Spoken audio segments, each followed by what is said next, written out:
Hello student, today we discover a new topic that is DDT resistance mosquito. हम natural selection जो आता है उसमें सेकंड एग्जांपल हम दे रहे हैं DDT रेजिस्टेंस मॉस्किटो का। नंबर सेकंड इसके अंदर आता है। देखो हम देखते हैं इन 1940 के अंदर जब DDT को एज इंट्रोड्यूस हुई थी, DDT as a insecticide to kill the mosquitoes, और मॉस्किटो के लिए उसको स्प्रे करना स्टार्ट किया, तो हमने देखा कि विद टाइम, स्लो टाइम के बाद हमने देखा कि जो मॉस्किटोज थे वो कुछ मॉस्किटो की पॉपुलेशन होती है वो उससे डेड होना यानी उससे किल होना बंद होगी वहां पे, और वो स्टिल सर्वाइव कर रहे थे मॉस्किटो के स्प्रे के बाद भी। तो हमने उसके अंदर पता लगाया कि वो मॉस्किटो एक्चुअली DDT रेजिस्टेंट बन चुके थे। अब कुछ टाइम के बाद दो तरह की पॉपुलेशन वहां पे सर्वाइव कर रही थी। एक पॉपुलेशन थी जो म्यूटेंट थी, जो DDT के रेजिस्टेंट थी, और दूसरी पॉपुलेशन वो थी जो DDT के सेंसिटिव थी। अब क्या हुआ, जैसे DDT का छिड़काव करते तो DDT सेंसिटिव जो मॉस्किटोज थे वो डेड हो जाते, और DDT के जो अगेंस्ट थे, रेजिस्टेंट थे, वो मॉस्किटो स्टिल सर्वाइव कर रहे थे।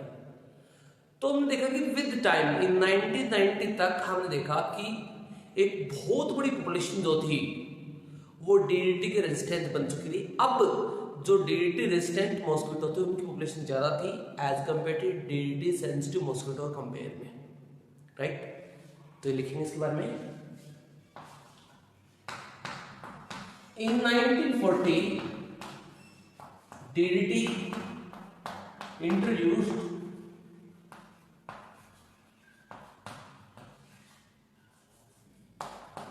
introduced as इंसेक्टिसाइड के रूप में इसको यूज किया गया to kill mosquitoes.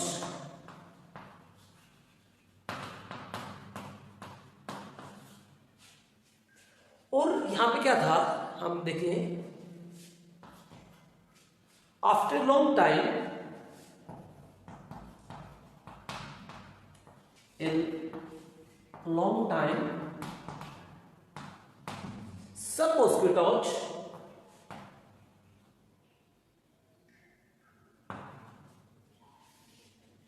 some mosquitoes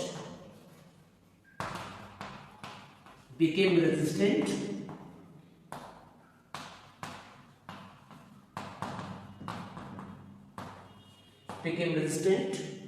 to DDT। इसके अगेंस्ट हो गए, DDT के रेजिस्टेंस बन चुके थे।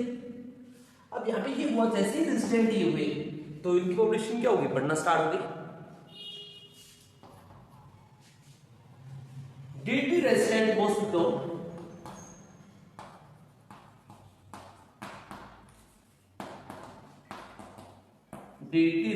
मॉस्किटो population इंक्रीज, इनकी पॉपुलेशन क्या हुई, इंक्रीज हुई। और जैसे इनकी पॉपुलेशन इंक्रीज होती है, जो सेंसिटिव थे, DDT सेंसिटिव थे, उनकी पॉपुलेशन क्या हुई, डिक्रीज हुई। DDT sensitive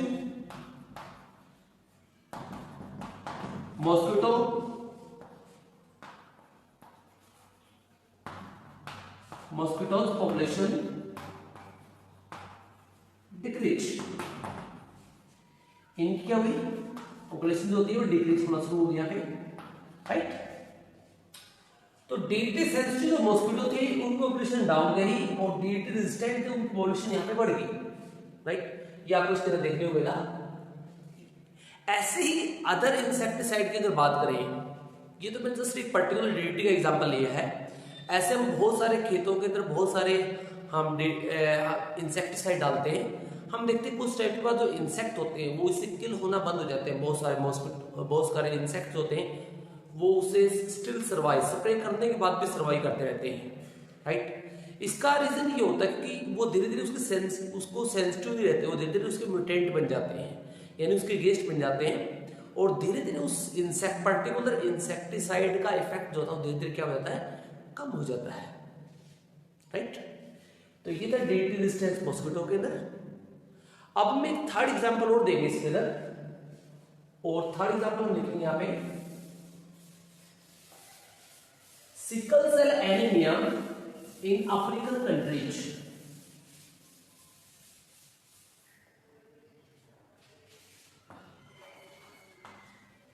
sickle cell anaemia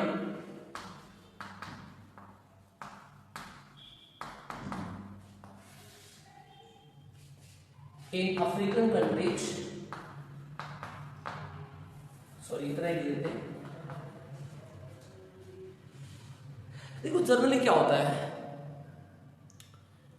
in tropical region, specially tropical African region की बात करूं और इंडियन जो नॉर्थर्न स्टेट है उनकी बात करूं, 7 स्टेट्स होते हैं उनकी बात करें हमें यहाँ पे, तो उनके अंदर क्या मिलता है, वहां पे वो जो एरिया है that's a malarial dominant area. वो क्या है, मलेरियल डोमिनेंट एरिया है, मलेरिया वहां पे काफी ज्यादा स्प्रेड होता है।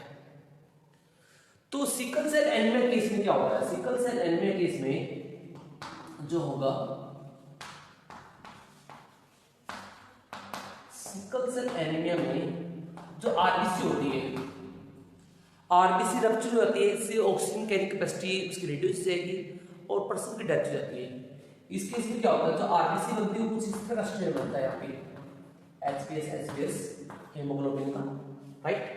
और ये मॉर्टल है, इसमें फैटल है, डेथ हो जाएगी श्योर, क्योंकि सिकल सेल आरबीसी होती है उसकी ऑक्सीजन कैरिंग कैपेसिटी रिड्यूस हो जाएगी। फिर होता है कि नॉर्मल पर्सन,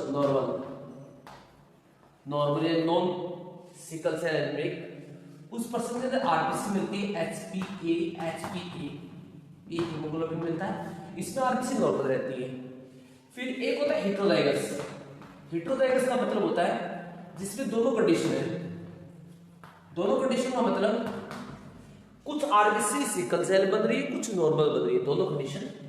इसमें क्या रहेगा, इसमें HbS भी रहेगा और HbA भी रहेगा। इसका मतलब कुछ नॉर्मल आरबीसी बनेंगे इसमें और कुछ सिकल सेल आरबीसी बनेंगे, बट ये पर्सन स्टिल सर्वाइव कर सकता है, राइट। बट इसमें डेथ हो जाएगी, इसमें भी सर्वाइव कर सकता है, इसमें सर्वाइव करेगा ही।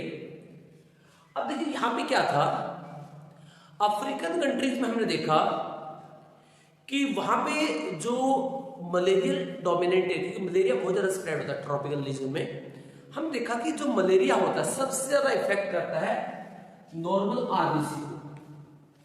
जो नॉर्मल आरबीसी होती है इसको सबसे ज्यादा इफेक्ट करता है सिकल सेल एनीमिया, और सबसे कम इफेक्ट करता है सिकल सेल एनीमिया को। बट अब इसको बिल्कुल इफेक्ट नहीं करेगा सिकल सेल एनीमिया को, तो इसको इफेक्ट नहीं करेगा, तो इसका मतलब क्या होगा कि इसकी अब चलो मान लीजिए मलेरिया की वजह से ह्यूमन की डेथ नहीं होगी, लेकिन सिकल सेल एनीमिया की वजह से डेथ हो जाएगी। तो नेचर ने वहां पे क्या किया, नेचर ने वहां पे मोस्ट ऑफ हेटेरोजाइगस सेलेक्ट कर दिया।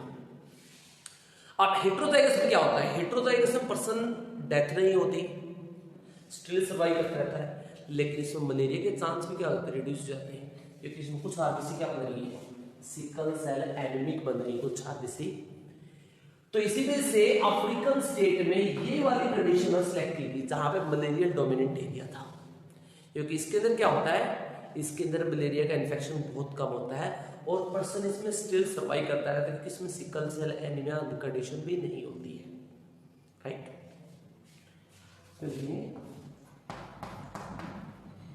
इन African malarial predominant area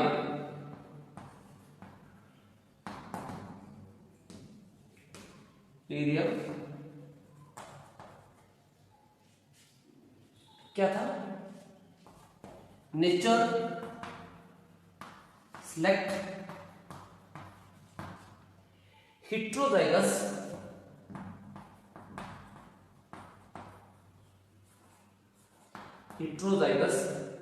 for sickle cell anemia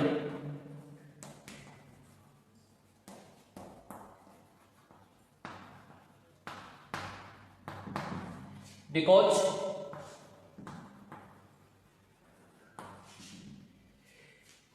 in heterozygous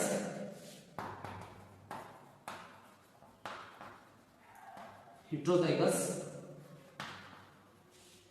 less chance of malaria infection, less chance of malaria infection, right. तो मलेरिया को अवॉइड करने के लिए क्या सिलेक्ट किया गया, यहाँ पे हेटेरोजाइगस को सिलेक्ट किया गया, राइट। तो ये एग्जांपल हो सकता है सिकल सेल एनीमिया के में, यानी मलेरियल एरिया में सिकल सेल एनीमिया को क्यों सिलेक्ट किया गया, इसका आंसर आप ये लिख सकते हो, क्योंकि इसमें क्या होता है, मलेरिया के चांस होते हैं रिड्यूस हो जाते हैं, राइट। तो ऐसे ही हम अदर एग्जांपल भी ले सकते हैं, लाइक हम लिख सकते हैं antibiotic resistant mosquitoes, sorry antibiotic resistant bacteria का भी एग्जांपल आप ले सकते हो कि एंटीबायोटिक अगेंस्ट होते हैं। अगर हम एक एंटीबायोटिक को बार बार किसी बैक्टीरिया को किल करने के लिए यूज करते हैं तो हमको उस टाइम की बात देखते हैं कि जो बैक्टीरिया है वो उसके अगेंस्ट बन जाते हैं, राइट। ऐसे एक्सपेरिमेंट किया था अलेक्जेंडर फ्लेमिंग ने, और उन्होंने पेनिसिलिन जो एंटीबायोटिक जो डिस्कवर की थी कि कुछ बैक्टीरिया उस एंटीबायोटिक में सर्वाइव करते रहते हैं। इसी वजह से हम टाइम टू टाइम एंटीबायोटिक के स्ट्रेन को लगातार चेंज करना पड़ता है हमें। इसका रीजन होता है क्योंकि बैक्टीरिया धीरे धीरे उस एंटीबायोटिक के अगेंस्ट होते जाते हैं, उसमें सर्वाइव करने लग जाते हैं, राइट। तो that is some examples of natural selection, that's all.